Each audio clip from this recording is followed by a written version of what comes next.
मोअज़्ज़ज़ दोस्तों, इस वीडियो के अंदर हम एक SSD यानी कि सॉलिड स्टेट ड्राइव और एक HDD यानी कि हार्ड डिस्क ड्राइव का कंपेयर करके इन दोनों में फ़र्क, इनकी खूबियाँ और ख़ामियाँ समझेंगे।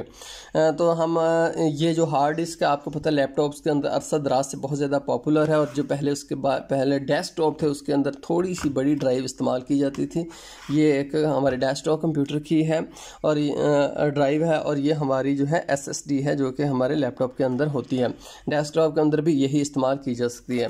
तो हमें सबसे पहले अपनी SSD को खोलते हैं कि क्या इनके अंदर होता क्या है एक्चुअली। अगर ये हम इसकी कवरिंग उठाएं तो हमें देखिए नीचे इसके हमें सर्किट इसका मिलता है। तो सर्किट जो है वो इसकी बैरूनी कवरिंग से काफ़ी छोटा है। अगर हम इस सर्किट को उठाएं तो देखें इसके ऊपर 4 IC यहाँ पर मौजूद हैं और ये जो है एक IC अलग यहाँ पर मौजूद है। तो ये जो 4 IC हैं ये इसकी डेटा स्टोर करने के लिए, और ये जो है ये इसका कंट्रोलर है ताकि इनमें से जो डेटा एक्सेस करके सिस्टम को दिया जा सके। तो यहाँ पर भी आप देख रहे हैं कि इसके अंदर मज़ीद कंप्रेस होने की भी गुंजाइश मौजूद थी, लेकिन फिर भी कंपनी ने थोड़ा सा इनको वसत के अंदर रखा हुआ है। तो इसको मज़ीद कंप्रेस किया जा सकता है SSD को। तो अब हम अपनी हार्ड डिस्क को खोलते हैं। हार्ड डिस्क का कवर उठाएं तो हमें इसके नीचे से इसके सिस्टम्स नज़र आता है। यहाँ पर अगर आप देखें तो यहाँ पर आपको एक डिस्क नज़र आ रही है जो कि घूम सकती है। ये डिस्क घूम रही है और यहाँ पर एक हेड मौजूद है। ये जो हेड है इसके ऊपर हरकत कर रहा है। ठीक है जी, यहाँ ये इसकी एंड पोजीशन है, ये इसकी भी एंड पोजीशन, इनके दरमियान जहाँ मर्जी इसको हम घुमा लें। तो देखिए जब डेटा एक्सेस करना हो तो ये इस तरह से डिस्क घूमती है, इसका हर पार्ट जो हेड के नीचे पहुंचता है और फिर हेड जो है यहाँ पर घूमकर अपना डेटा जो है वो एक्सेस कर लेता है।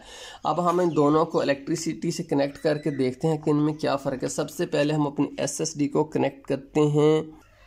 देखिए जी हमारी SSD कनेक्ट की है तो आपने देख रहे हैं कि SSD जो है बड़ी पीसफुली, इसके अंदर किसी तरह की ना कोई मोटर है, कोई भी आवाज़ आती नहीं। पहला फ़र्क तो ये है कि बिल्कुल पीसफुली साइलेंट तरीके से चलती है। अगर हम यही जो है ग्रिप अपनी HDD यानी कि हार्ड डिस्क ड्राइव को लगा दें तो देखते हैं क्या होता है।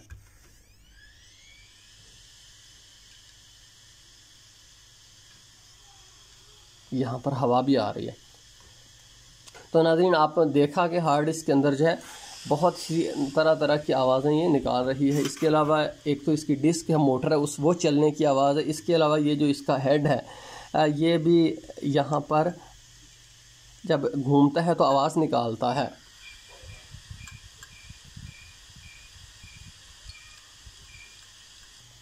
तो इसमें से मोटर घूमने की और हेड की आवाज़ जो है वो हमें सुनने को मिलती है। ये लिए हमने इसका जैक निकाल दिया। दोस्तों HDD के अंदर जो है डेटा वो मैकेनिकली हेड को मूव करके उस जगह पर पहुंचकर फिर एक्सेस करना होता है। फ़र्ज़ कर लीजिए कि यहाँ पर डिस्क के इस हिस्से में डेटा मौजूद है, वो हमने एक्सेस करना है।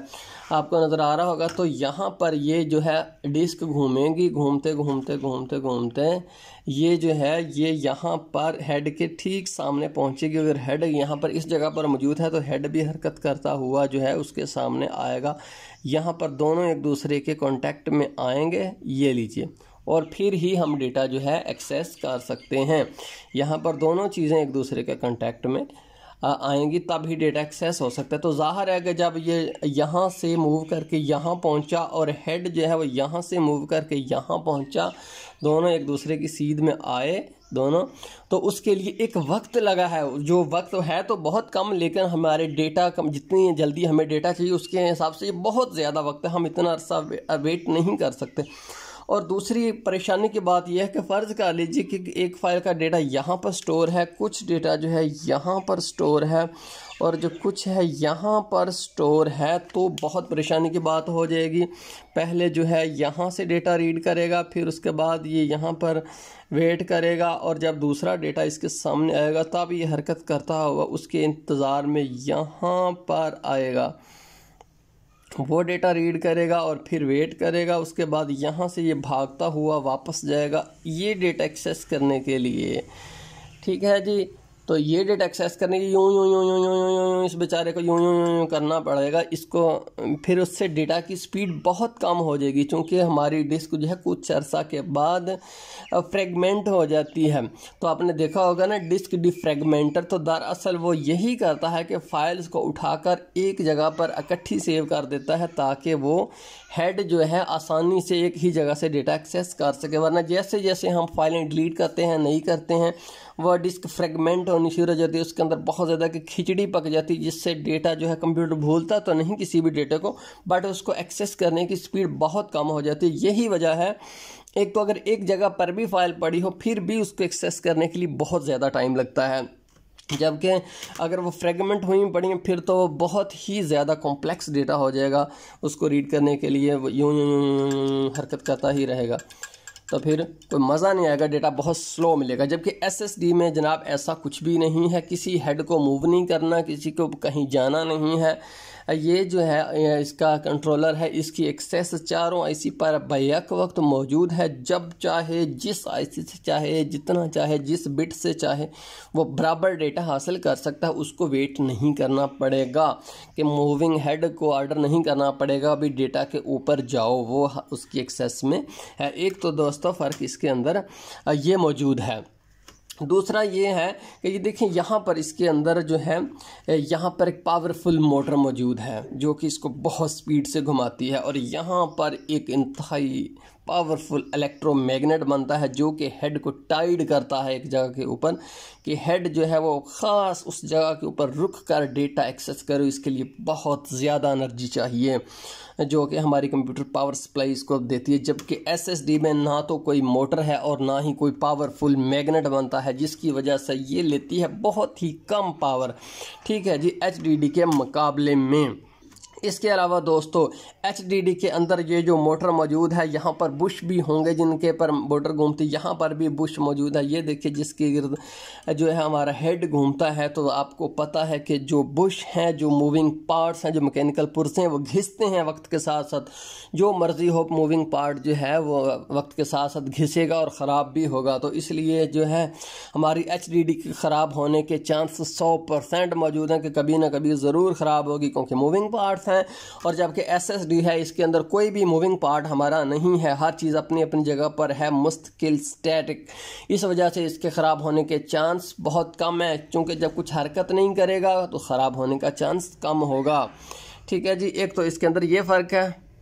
इसके अलावा नाज़रीन जो अगर एचडीडी हमारी ख़राब हो जाती है, यहाँ पर फ़र्ज़ कर ले इसका हेड टूट जाता है, मोटर ख़राब हो जाती है, या यहाँ पर इसका इंटीग्रेटेड जो सर्किट है ये ख़राब हो जाता है, तो हम इस सर्किट को तब्दील कर देंगे, हेड को तब्दील कर देंगे, तो हमारा जो डेटा है वो दोबारा रिकवर हो सकता है, उसमें कोई भी मसला नहीं है, क्योंकि डेटा तो इस डिस्क के ऊपर है। अगर हम इस डिस्क को ही निकाल कर किसी और में लगा लें हार्ड डिस्क में, तो हमारा डेटा वहाँ पर आ जाएगा। अगरचे ये काम टेक्निकल तो है, टेक्निकल जो बंदा है वही करेगा, बट डेटा रिकवर हो सकता है 100%।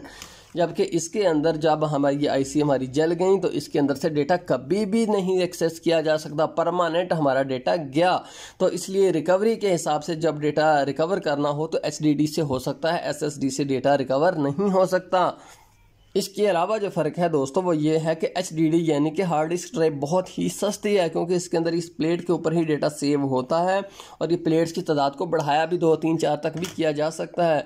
और इसके अलावा ये प्लेट्स इतनी महंगे भी नहीं, तो इसलिए इसकी कैपेसिटी बहुत ज़्यादा होने के बावजूद भी इसका रेट बहुत कम है। जबकि एसएसडी जो है ये न्यू टेक्नोलॉजी होने की वजह से बहुत ही महंगी है। इसमें से डेटा एक्सेस स्पीड से तो होता है, बट ये इतनी महंगी है कि अभी तक हम इसको अपने कंप्यूटर में रेगुलर डेटा स्टोर करने के लिए इस्तेमाल नहीं कर सकते। अभी तक तो हम सिर्फ इसको अपने प्रोजेक्ट वगैरह सेव करने के लिए, अपना ऑपरेटिंग सिस्टम इंस्टॉल करने के लिए हम इसको यूज़ कर सकते हैं। बाकी जितना भी डेटा है वो हम एचडीडी के ऊपर ही हमें सूट करता है, ताकि हमारी लागत कम रहे और ये ना हो कि हमें बहुत ज़्यादा ही महंगा ये सिस्टम पड़ जाए।